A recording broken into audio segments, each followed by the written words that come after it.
Today, Jessica and I are doing something a little bit different than normal, and we are recording this podcast for you guys that will go out on both of our feeds. So if you are one of Jessica's normal listeners and you don't know me, you don't know my voice, I'm Bridget Walton. I'm a women's hormone coach and the host of podcast I'm Hormonal. And what I talk about on my podcast is women's hormone health, cyclical health, what you can do to understand your body, understand what your body's trying to tell you, and how you can ultimately feel better. So Jessica and I are going to be talking today about endocrine disrupting chemicals and how they impact hormonal health and the health of your cycle. So I'm excited to get into that in just a second here. But for my audience who may not have met you yet, Jessica, do you want to go ahead and introduce yourself? Yeah, thank you, Bridget. My name is Jessica Franklin, and I'm the host of the Live Lightly podcast, and I'm a family health coach. And the Live Lightly podcast, we talk a lot about health and wellness, but through the lens of sustainability. So we look at health topics viewed through the lens of being a little bit more conscious of Mother Earth and how we can make changes and swaps in our day-to-day life. And as a family health coach, I work with families who are dealing with diagnosed disease because I've noticed that I grew up with a mom who had MS, and it was hard on the whole family.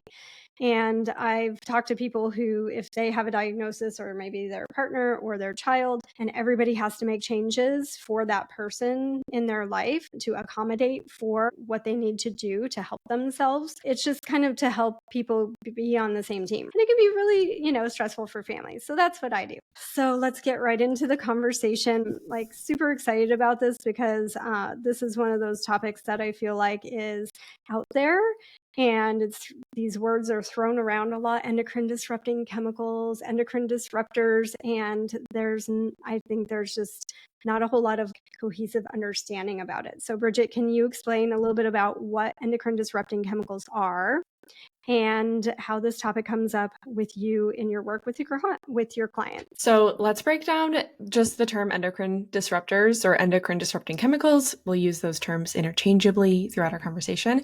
But endocrine, that refers to our body's system that shuttles our hormones all throughout our body.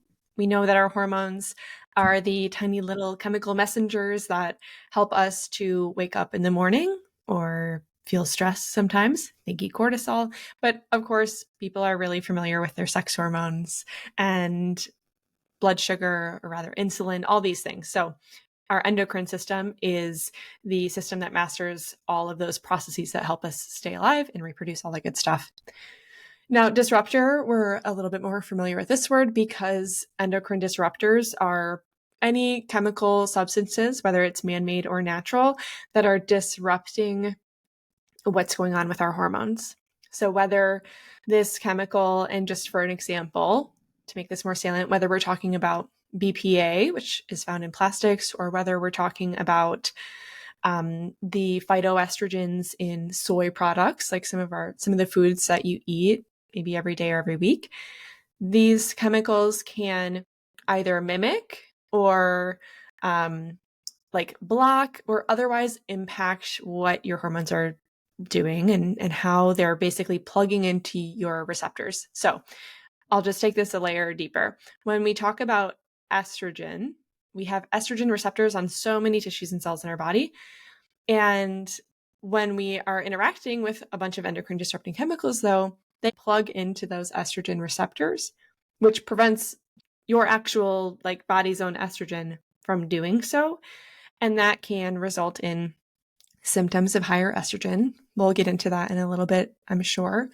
But the long story short here is that endocrine disrupting chemicals it's anything that you come into contact with through your skin, that you ingest, that you inhale, and which is throwing some extra chaos into your hormones' normal daily operations.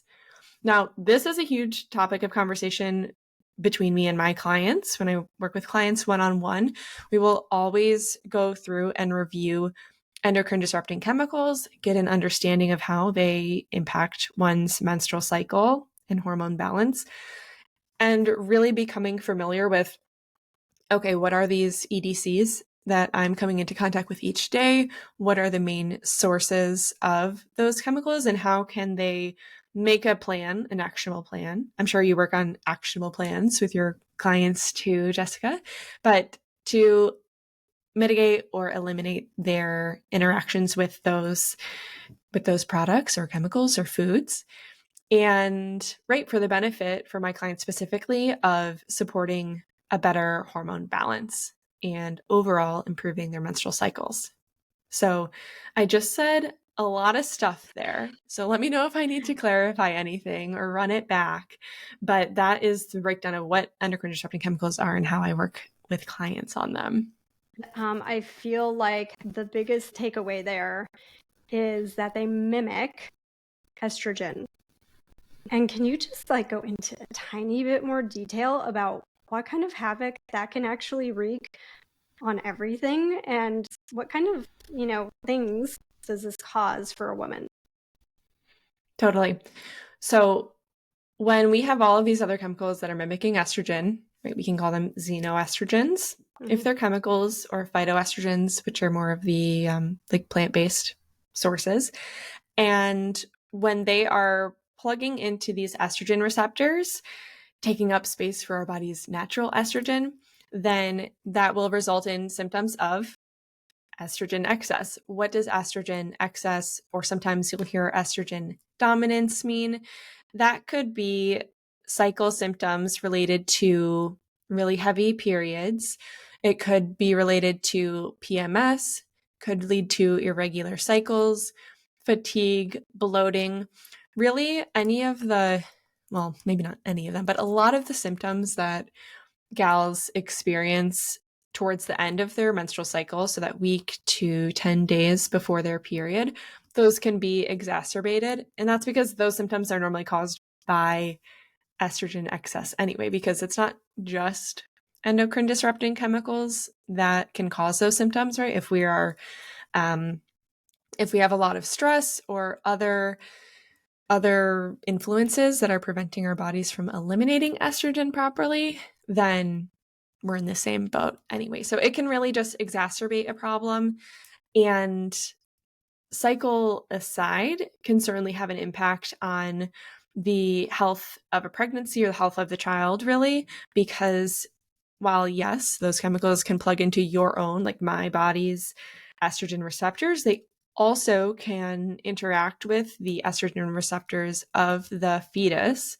And that's not necessarily going to be a good thing for the baby's reproductive health, like when she or he grows up and is an adult either.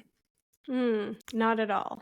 And that brings up another question for me as you're saying this, because you said that sometimes there are, the reason would be an external source, such as endocrine disruptors, but maybe there's another source that's causing the excess estrogen, estrogen dominance. So how can you tell? Super good question. There's not a lab test or anything that's going to be like, hey girl, this symptom is caused by endocrine disrupting chemicals, or it's caused by, lack of regular bowel movements, right? So unfortunately, there isn't anything that I'm familiar with, or that I use with clients anyway, that can point directly to it.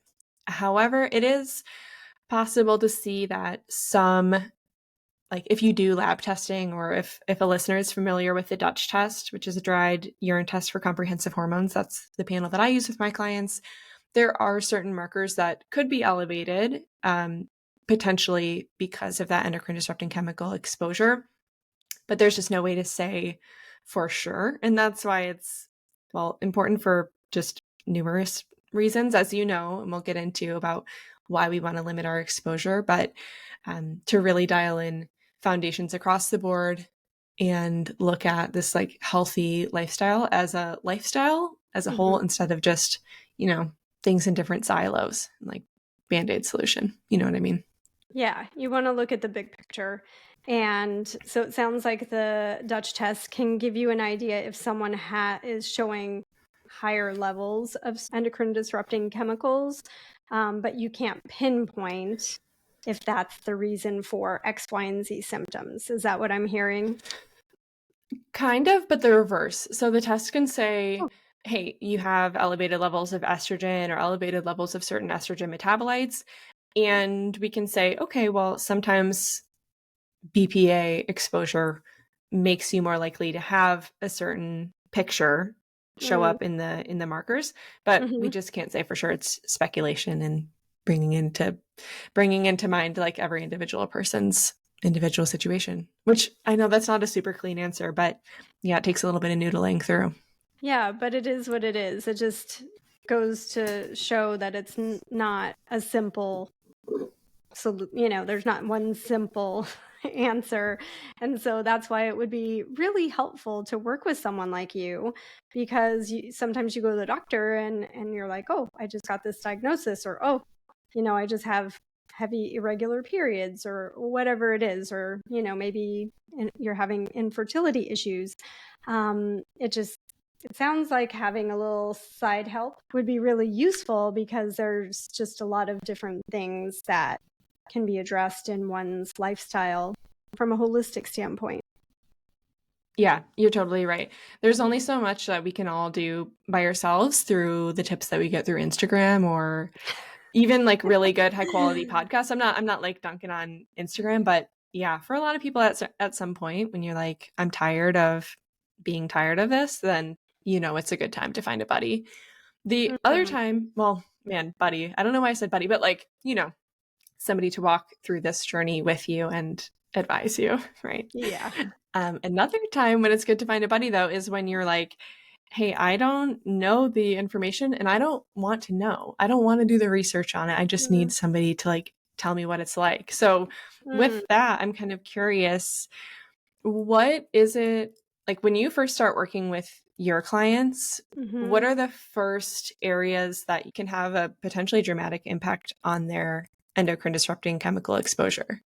I look at every room of the house and everything that they're eating. What water are they drinking? If it's filtered, what are you filtering it with? If you have a reusable water bottle, what's that made of? So I really get down into the nitty gritty of what you're exposed to on a daily basis through all the products that you're using on your body and everything that you're taking in. And also just kind of looking at overall, exposure, because we are inside quite a lot. And so inside air quality, we can't change outside air quality. And our bodies are amazing, and they are detoxing all the time and working for us. And I know we'll go into this later, but there are only some things that you can control. So I really try to focus on the things that one can control in their own, environment, meaning environment where they live, their home, but really just what are they being exposed to on a daily, and what are the areas where it's like the highest exposure. Those are the first things that I like to look at and address. That that just makes me think maybe I feel like I should know the answer to this already, but is there, of the list of like acronyms that are endocrine disruptors, um, are there one or two or three that are considered the worst and that people should, if they can only commit three to memory, like which three Mm-hmm. are those? Or is it just like they're all bad for different reasons and we can't maybe pick the the Hmm. worst ones? What do you Yeah. think? I kind of think that's the case. I think that you just need to be aware of what they are and where they're found. And then, like, what am I using the most in my day to day life? I kind of go at Mhm. it like that, because Yeah. it's really dodgy out there as far as, there's a lot of greenwashing, let's say with glyphosate.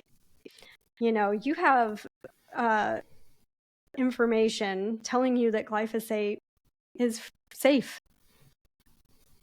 Right? Oh, interesting. Who's Like making studies or uh companies? well, yeah, I mean, it's what the source is. You always have to look at the source of the information that you're receiving. Right. Yes. Like the company funding a study that says like, yeah, Yeah. glyphosate will help you thrive. Got it. And I Exactly. guess for listeners who aren't familiar with the term glyphosate, glyphosate is Mhm. what is commonly sprayed on our foods. Like it's a pesticide or is it herbicide? But can you elaborate on like what is glyphosate? I believe that it is mostly used as an herbicide. That is my understanding of it. So to kill off weeds that would be harming and killing off plants. And it's also used, and this is interesting and something that I think most people don't realize, even if they understand what glyphosate is and that it's used in conventional farming, but it is also used to spray on the plants to dry them before they're harvested. So it helps farmers Oh. have a higher yield more quickly. Yeah. Hmm. And so you're getting it sprayed not only on your produce, your fruit, and your vegetables, which was what I think most people think of when they're thinking of glyphosate exposure is fruit and vegetables. We don't want the weeds killing off the fruit and vegetables, right? It's on your wheat. It's sprayed on wheat to dry it, on soy, Mhm. on oats. It's on beans. So a lot of food sources are Yeah, she's exposed to everywhere. glyphosate. It's just everywhere. So those are things to be aware of. And the way to avoid it, I mean, you can't avoid it 100%. It's in our soil, it's in our air, it's in our water. But really the best that we can do, and I always just say like, okay, what can you do? Just try Mhm. to, source organic food. And I know that that can be a little bit of a challenge and it's a trade off. Sometimes, if you're spending more money on organic food, you're going to have to cut out some of the other things maybe that normally you would be able to afford if you were not buying organic food, which I think in the long run kind of adds to the bucket of like things that you're doing to improve your health, anyways, because oftentimes that Mhm. extra money might be spent on food and drink that you don't necessarily need for Yeah. nutrition and aren't really densely filled with vitamins and minerals and quality protein. Processed foods can be kind of the first thing you drop off that list. And any drink that doesn't necessarily add to the value of your health and nutrition, doesn't add any nutritional value, those things can drop off. Oftentimes, those things are also packaged in plastic. So then you're taking care of checking off that box of not using plastic, which we'll get into, which is one of like Yeah. the number one sources of endocrine disrupting chemicals. But I just want to, yeah, go ahead. I want to get into a few of the Yeah. other buzzwords out there. I was just gonna say real quick on the note of food. Yeah. At least I think of the Dirty Dozen, right? That's what I go to because admittedly, like I don't buy every single piece of produce organic. If it's not on the Dirty Dozen list, or I guess if it's on the Clean 15 list, then Mhm. I will trust that and go with it to save myself, I don't know, a couple bucks on a potato. And Yeah. for listeners too who are like Dirty Dozen Who, if you go to Mhm. ewg.org, Environmental Working Group, they are an organization who will publish this information about like per year and I think even per your location, what are the 12 produce items that you for sure want to get organic because they're laden with glyphosate and other icky stuff. And then what are the, 15 produce items that generally don't have, they're not slathered in chemicals and you can probably get non-organic. Did I get all that right? Is there like is that how you kind of operate too? I used to until I started doing more research. So Tell the us. problem is that glyphosate is in water and soil. And how does the plant get its nutrients into it? So Do we the measure that? glyphosate Or go ahead. can get into the plant itself, inside, Mhm. not just on surface. That could maybe be soaked in a bowl of water with baking powder, or not baking powder, sorry, Yeah, baking soda. baking soda. Yeah, it's still in the plant. So that's kind of where I draw the line, is like, if I have to eat something non-organic because I'm at a restaurant or I'm on vacation, there's that, right? But in general, it's just not great for our soil, our air, our water, or the farmers. So I tend to lean in the direction of let's do a solid for Mother Earth and the farmers who are out there doing the work to provide the food for us, and long-term overall preservation of those resources, and not necessarily 100% for my own benefit. So that's where I stand on that. But I totally get, I used to be where you're at, and it's just like almost like the more you know, the more you know. And then the more you're like, I can't do that. But I think that's a good point too, though. Like just Yeah. even voting with your dollar, right? We can support organic farmers or organic, that part of the food supply chain by, well, giving them our money.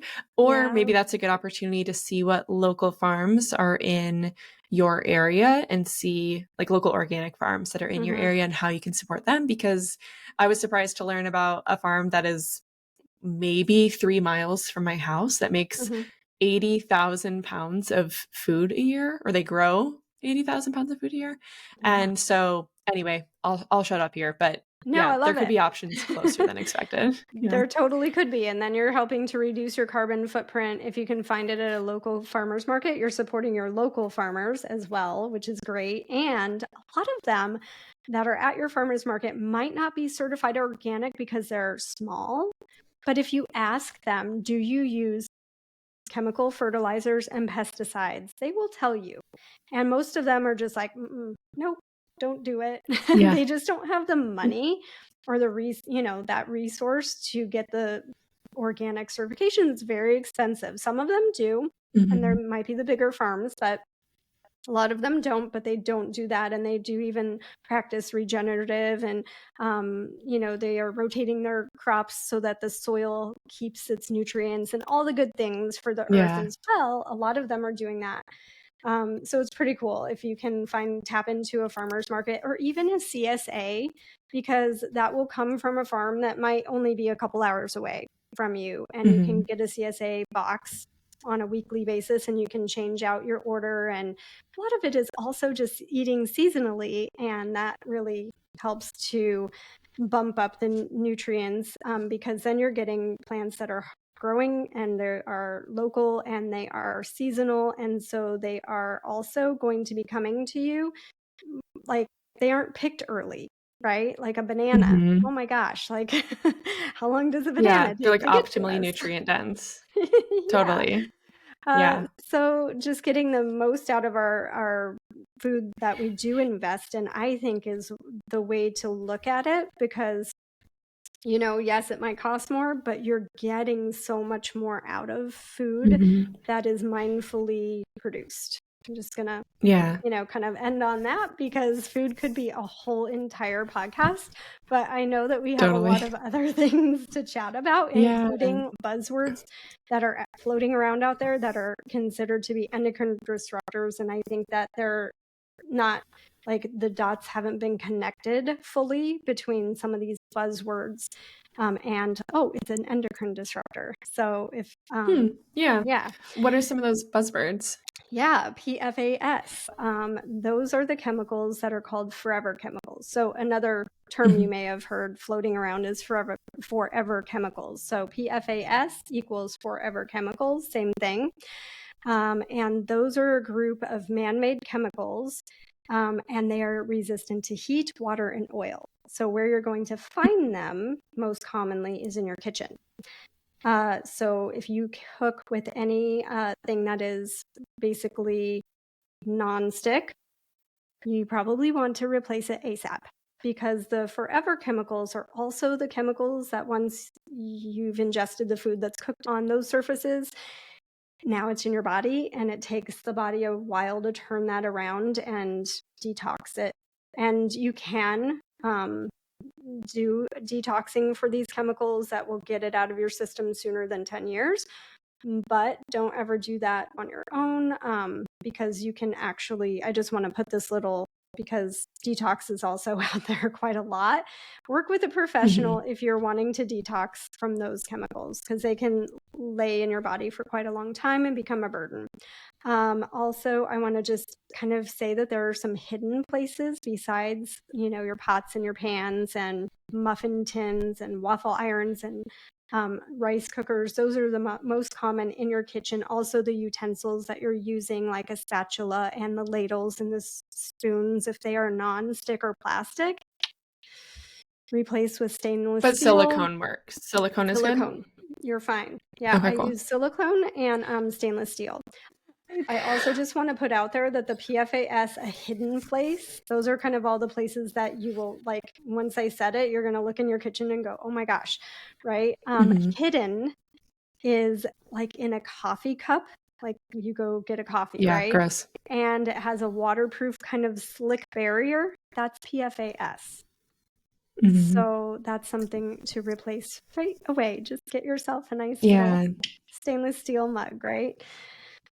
When I work with clients, I talk a lot about, getting plastic food containers out, changing them out with glass storage containers, bringing a reusable cup to get coffee or get whatever it is. So we're ditching plastic that we're eating out of.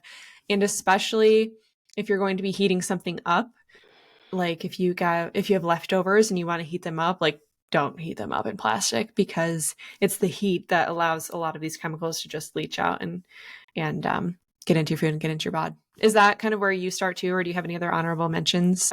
People are just now these things are coming to the surface. A lot of white papers out there, a lot of PubMed scientific research. If you're into that, like I love geeking out on PubMed white paper. Yeah, totally. And so, that's just my thing. But if you're not, then you're just listening to this podcast, working with someone who can get you there. And just knowing the right resources to help you along the way. Speaking of what is top of mind for conversation lately, what other buzzwords are there that we didn't cover, if any? There are. Because we covered glyphosate, PFAS. Like, what are the other top two, or however many you want to call out? Okay, I'm going to call out phthalates. It's basically that group of chemicals. They're used as plasticizers. So obviously they'll be found in plastics, and they're used to help in beauty products and personal hygiene products and makeup. And they're used to prolong the sensory experience of a scent. Where are you going to find this? If you can smell it, that's a phthalate. And also I know this is such a hard one to say, and I had to, really, this was one that I had to grapple with. Candles. Love candles, right? I just love lighting the candle and being like, oh, it smells like fall in my house. But not such a great thing. And also anything that plugs into a wall that releases continuous scent, or, you put something in your car for a scent, or you spray it in the air for a scent, or put it on your body. I would definitely say that that's one to just if you can smell it, don't use it anymore unless it's an essential oil, which is pretty rare. Those products are harder to find. So I would say that's a huge one. It's also in laundry detergent, fabric softeners, because those are the ones and cleaning products. Any cleaning product that has smells like you've just ran through a meadow of daisies or whatever, a rainforest, those are all definitely going to contain the phthalates. And then I want to talk about parabens, because oftentimes you'll see paraben free. You're like, oh, that's good. That must be better. It doesn't have that thing. But what is a paraben, and why does it need to be free of it? Why do I care? This is a group of, this is a group of chemicals used basically to preserve makeup and beauty products and all the stuff, shampoo and all the things, right? So it's a preservative, and it can also be used in food and beverages, which is interesting. Parabens, this group of chemicals. Right? Gross. What is it used for in food and beverages? Is there what does it do in there? So preservatives. They're used as preservatives. Yeah. Oh, okay. All right. That makes Mm-hmm. sense. Extending the life.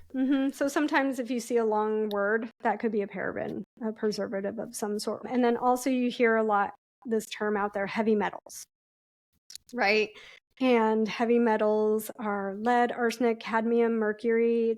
They're found in makeup.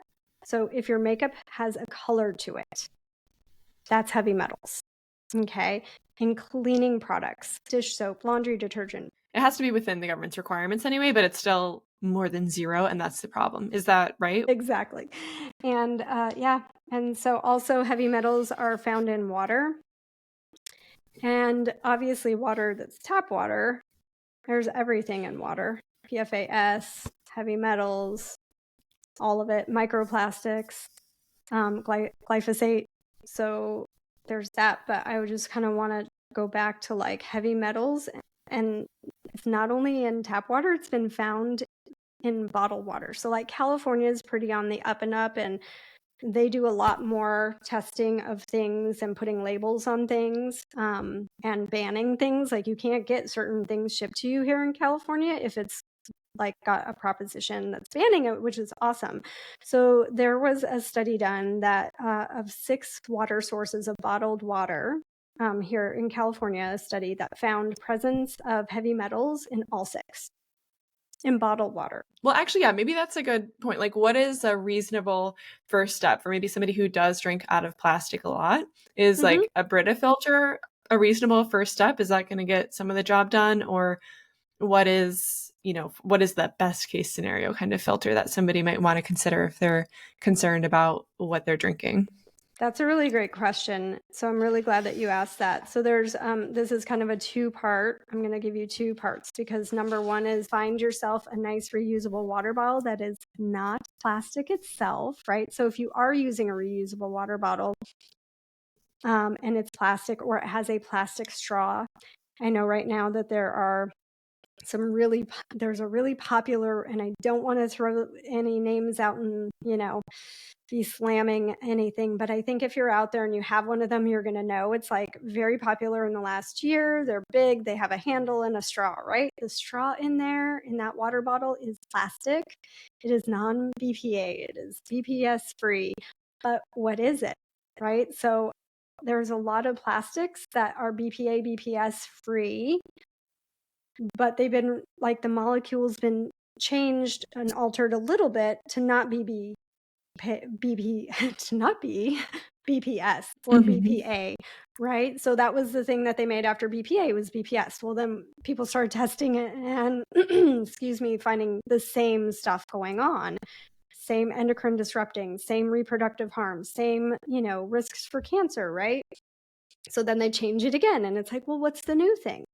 So just buy yourself, they make the stainless steel straws that fit those water bottles. Buy that for yourself. If you're using one of those, don't go out and get a brand new water bottle. And then if you're filtering water at home, because that's how you're going to get clean water into that reusable water bottle, you're going to want to probably use something better than a Brita. Because first off, a Brita filter is not filtering out all the heavy metals, all the microplastics and nanoplastics. So you definitely want, because those are all endocrine disruptors. And yeah, it's not enough. And then it's going into a hard plastic receptacle, right? To hold the water. If you're at home, number 1 is distillation. That's going to get everything out 100%. They're expensive, they're big, they're kind of a pain in the butt. So the second level would be, I would say, like, get something that's either for your counter or under the counter that is going to filter out pretty much everything. And that is a reverse osmosis. That's like going to get 99.9% out of your water, of all this stuff. If you cannot do that for some reason, I would say that black carbon filters and a stainless steel receptacle, right? So after it filters through the black carbon filters, then it's in a stainless steel receptacle. That's probably the carbon filters are really good. They don't filter out fluoride, some microplastics, the nanoplastics, and also fluoride, which is not part of our conversation, but the Go Pure pod is something that will get all those and the nitrates and nitrites. So I put that in the bottom of the receptacle, in the place where the filtered water sits and waits for you to come get it, the little Go Pure pod, and that will take out all the other stuff that the carbon filter missed. And I also use those in my water bottle, because if I have to refill somewhere and I have to refill with tap water, then that little Go Pure pod is pretty darn effective. That's kind of a long answer to your simple question, but hopefully it helps people out there, because there's just, there's a lot of layers to this. Yeah, no, I like all of the recommendations that you gave and that it is layered, which is probably a good opportunity to say to people, like, hey, you don't have to do all of these things at the same time. No. This is a ongoing sort of process, right? I'm sure for folks who have been kind of cleaning up their homes or their spaces for years, there's still more things to do. So if you're listening and you're like, oh my gosh, you just said 8,000 things I need to change. I hope that instead of like looking at this through the lens of potential overwhelm, look at it more like, okay, I have so many options of places where I can start. And that is like more freeing than burdensome, because whichever one calls to you, whichever one seems the most accessible for you or for your family or for your budget or for whatever the life circumstance is, then you've got places that you can start when you're ready and incorporate more and more as you go. Thank you for saying that. Yeah, it's super important to realize that it's a process. You don't have to be perfect. Just start anywhere that you can see these things in your day-to-day. Is plastic the thing that I'm, kind of coming into contact the most, because plastic also contains like the heavy metals, and it's made of petroleum, and petroleum is an endocrine disruptor itself, and it has the plasticizers, so the phthalates are in there, and the PFAS, all of it. So, maybe start with plastic, right? Like, I would say that if you have things that are brand, like you grew up with, they're kind of household name brands, and you see a lot of ads for them still on commercials. I would say that those are the brands to steer clear of and not be supporting anymore, even if they have things on their label, which maybe we can talk about a little bit with greenwashing, that might indicate that they are cleaner and natural. Yeah. To me, greenwashing means label on the laundry detergent or dishwasher detergent, whatever it is, that makes it look like it's nice and clean and eco-friendly because they put a cute leaf on there or something, but there's still junk in there. So is that what eco-washing, or rather greenwashing, means to you? And what can people look for to not fall for those traps? Yeah, definitely. You hit it on the nose. Like, anything that indicates that something is natural or has all natural ingredients or is clean, that's oftentimes like maybe they changed one or two ingredients, and, or they put that paraben free or phthalate free, PFAS free on their label. Well, maybe they took that out, but left all the other stuff in to keep it mostly have the same feel and a lot of the same benefits, because a lot of this is added to our products to create some sort of benefit, right? Some sort of ideal outcome or convenience. And so I would say that anything that's going to clean your dishes, that would also clean oil spills off of ducts, if they have something on their label that's indicating any of that, you might want to, think twice. And also, like, even in the name, like, now there's so much out there. It took me a really long time to sift through all the stuff. Like, if you've got eco in the name of the product or bio in the name of the product, that indicates it's like really good for the planet, which obviously would then be good for our health. That's not always the case. So buyer beware. Even if you're at a health food store and you're going down the cleaning aisle or the makeup and personal care product aisle, I would almost say that you're going to find better options, but even there, you're looking at it's packaged in plastic. What are the ingredients? Are they sourced well? And Mhm. they're free of some stuff, but not all the stuff. So Yeah. it's just like pick I which thing you're not going to get checked off your list. You're not going to get something checked off your list, even at the health food store. I Yeah. I guess it is all relative though. Like even if it's still better to pick something that has, 5 hypothetical things in it than the one that has 50. But yeah, what are some Mhm. tools that's I'm thinking, what are some tools to be more careful about that?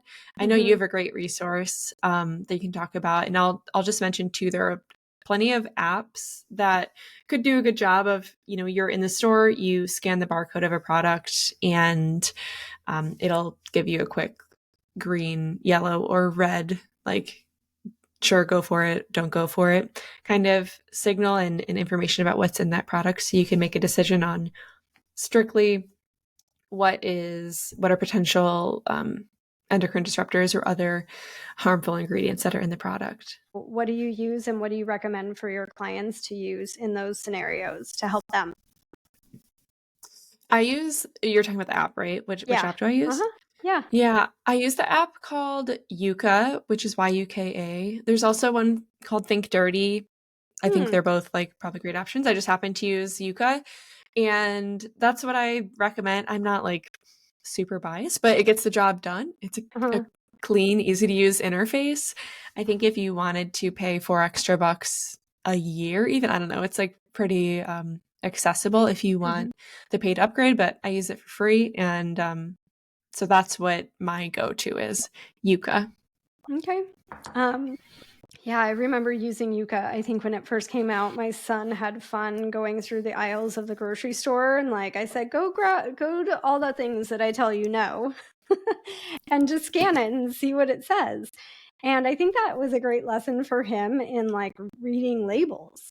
And so now at school, he's in middle school, he reads the label on the foods that they're handing out at school and he'll be like, okay, no, thank you. And he'll tell me, oh my gosh, you should see all the sugar and all the, chemicals in the foods that they're giving us at school. So I think that's a great tool for adults and, something fun for the kids to just go wild with. As you're shopping, you're like, here, Totally. do this.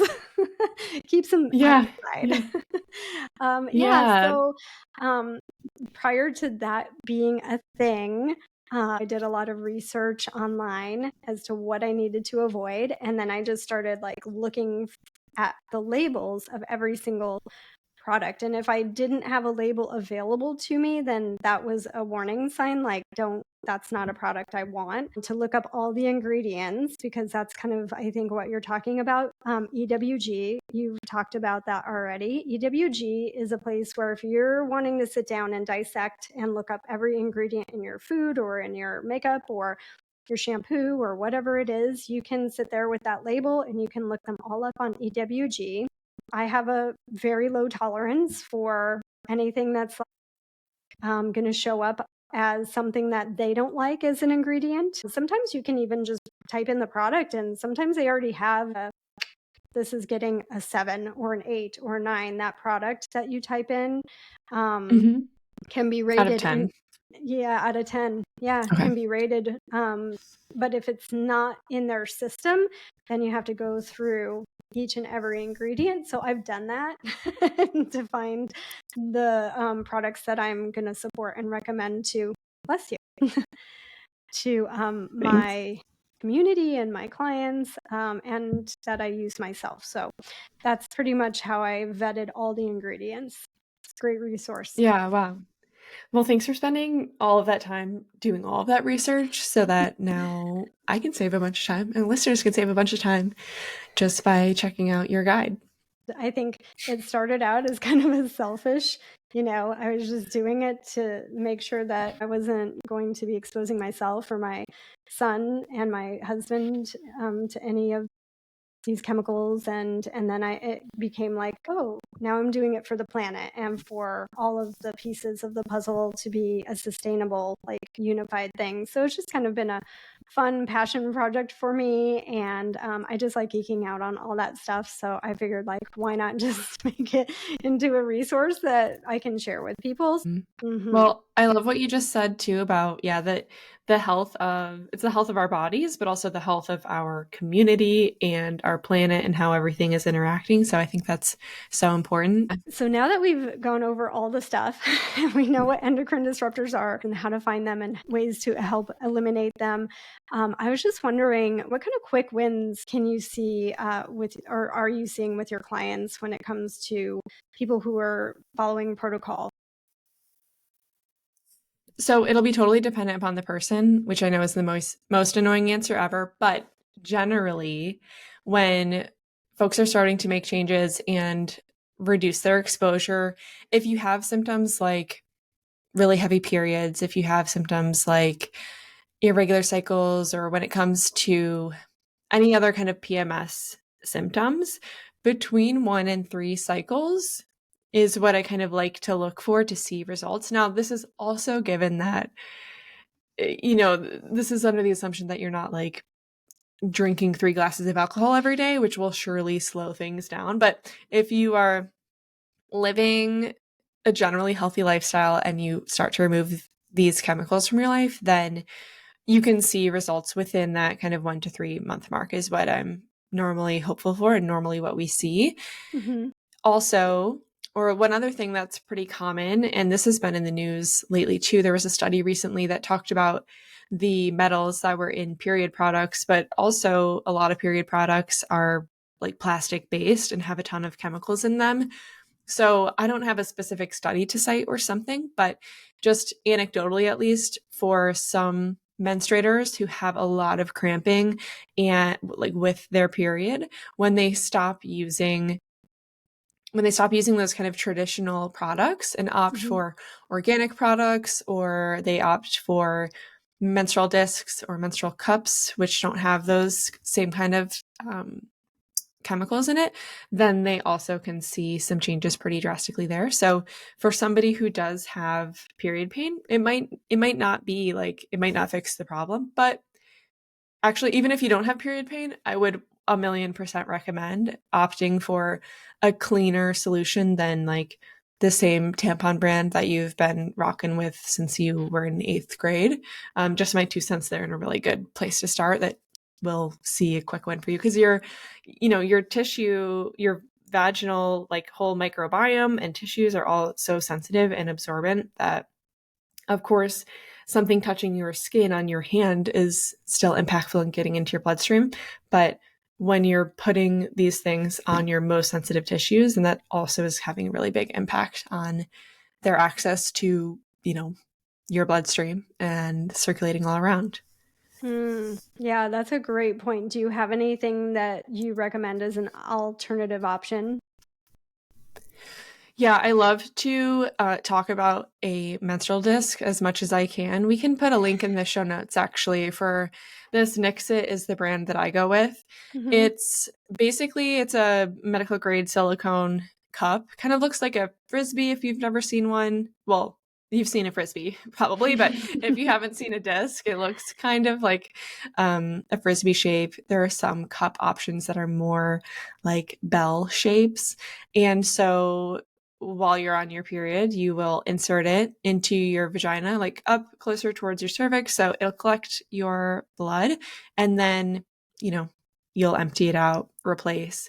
And so it's great for endocrine disrupting chemicals, or for avoiding them rather. It's also good for your budget, and it's good for just not producing additional waste. I haven't thrown away period related trash in many moons here. So all around would recommend.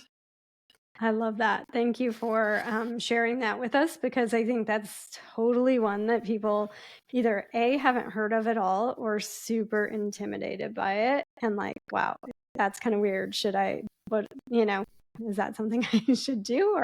And so, yes, Bridget says that is something that's legit. Yeah. And that's 100% how I felt too. I remember like my best friend in college, she told me she used a menstrual cup, and I was like, that is so weird, but it is so easy. It makes my life, it makes my periods so simple. And again, I'm always like, how can I save? I don't even know how much tampons cost anymore, but like, how can I save $15 a month? Because you just buy one disc for $30 that lasts you half a decade or something. So anyway, I'll get Yeah. off my soapbox, but yeah, love a menstrual disc. I love that because, that initial investment of $30 might seem like a lot, but think about they have us in this vicious cycle of like rebuying the disposable products again and again and again. And so you should be offended that you've been tricked to have to do that for how many years now? Like, think about what you've spent up until this moment. $30 is a drop in the bucket. And that's kind of how most of these products are. Initially, you might pay a little bit more to buy the glass water bottle than the plastic one. But, it's going to be used so much longer and replace so many plastic water bottles or so on and so forth that you have been told you need to rebuy every single week, every single month, every single year after year, right? So it's just kind of one way to look at it. But hey, I think we had such an amazing conversation and hopefully Same. provided so much value to our listeners. And hopefully they feel empowered and inspired to come out and just like, hey, tomorrow I'm going to do this thing. And it's going to make such a great difference in their lives.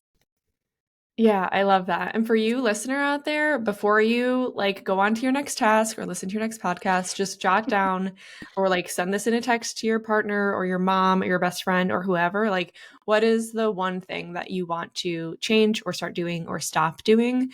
And share that with your people and just make it a topic of conversation, make it more and more relevant and front of mind in your life for your best health. I love that. You're such a great coach. It's all about the plan. You got to have the plan or it ain't happening for most people. Absolutely. Totally. No, you have to have an action plan. And if you don't do something like that right now, then you're probably going to forget. And also, I love that you mentioned sharing it and just bringing it up with your girlfriend at coffee or on your walk or whatever you're doing with your girlfriend or your sister or your mom, and just start talking about it. Your neighbors, your coworkers, like, because this stuff can help them too. So either you hit the share button and you share it with them right away and then have that conversation later, or it's just, something you remember to talk about.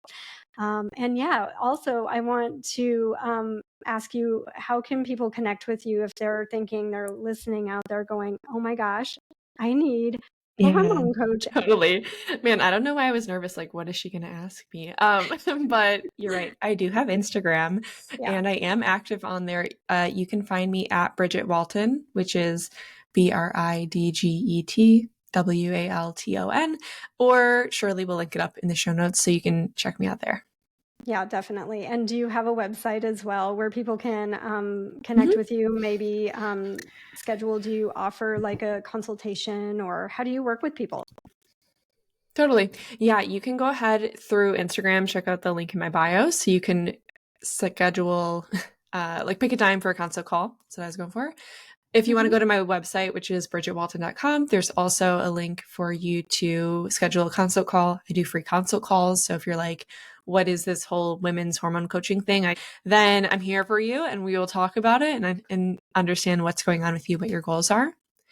And let me think, that's pretty much it. Yeah, Instagram, Instagram, my website. And if you want to check out my podcast, I'm Hormonal, then that's how you can find me. How can my listeners find you, Jessica? Yeah, so a couple of those same ways. Instagram, Live Lightly by Jessica, and the podcast is the Live Lightly podcast. And my website is livelightly.eco. So livelightly.eco.